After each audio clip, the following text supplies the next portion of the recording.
Hello বন্ধুরা, আজকে মাটির হাঁড়িতে মটন রান্নার একটা রেসিপি আমি আপনাদের সামনে শেয়ার করছি। এই দেখুন, এখানে আমি একটা মাটির হাঁড়ি এরকম করে ধুয়ে রেখেছি। আর এটা ঢাকা থাকবে, এটা ঢাকা কাঠে এই রেসিপিটা করব। আর এই মটনটা দেখুন, 500 গ্রাম মটন আমি ধুয়ে রেখেছি। এর মধ্যে দিয়ে দেবো পরিমাণ মতো নুন,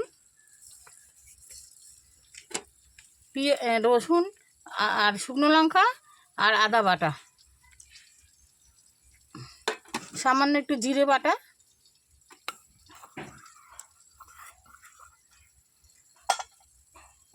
দিয়ে হলুদ,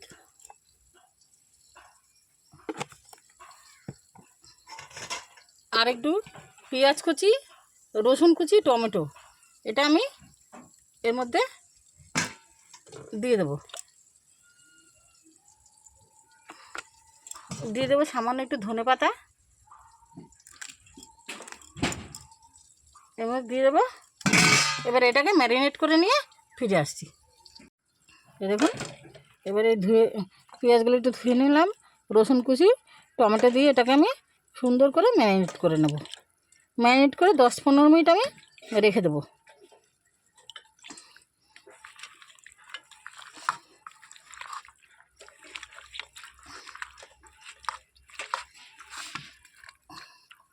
দশ 15 মিনিট পরে আমি ফিরে আসছি। এবার দেখুন, আমি কড়াইতে এই হাঁড়িটা বসিয়ে দিয়েছি। এবার একটু শুকনো লঙ্কা, তেজপাতা, গরম মশলা, সামান্য একটু তেল দিয়ে এবার আমি এটাকে এর মধ্যে দিয়ে দেবো। দিয়ে হালকা হালকা করে এটাকে একটু কষিয়ে নিচ্ছি। কষিয়ে নিয়ে ফিরে আসছি।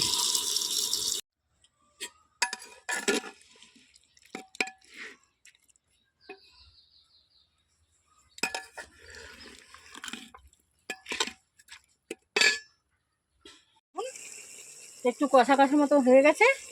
এবার আমি এর মধ্যে জলটা দিয়ে দেবো।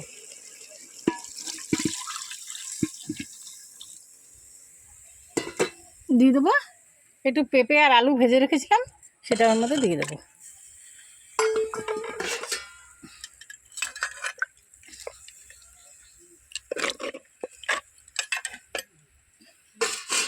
দিয়ে এবারে ঢাকাটা দিয়ে একটা কাঁচা লঙ্কার মধ্যে গোটা দিয়ে দিলাম। এবার ঢাকাটা দিয়ে চাপা দিয়ে রেখে দিলাম। একদম সিদ্ধ হয়ে গেছে আমার, একদম নরম। এই মাংসটা এই হাঁড়িতে করে রান্না করলে না, এর একটা আলাদা স্বাদ।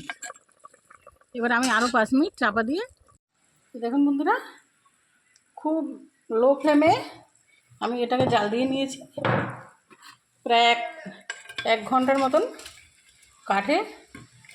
এবার আমি একটা পাত্রে নামিয়ে নিয়েছি। আপনারা মাটির হাঁড়িতে এরকম মটন করে খেয়ে দেখবেন, একেবারে গলে গেছে। দেখুন, মানে হাত দিয়ে ছেঁড়ার দরকার নেই, একেবারে গলে গেছে। দেখুন, ভিডিও যদি ভালো লেগে থাকে লাইক, কমেন্ট, শেয়ার, সাবস্ক্রাইব করতে ভুলবেন না। ধন্যবাদ।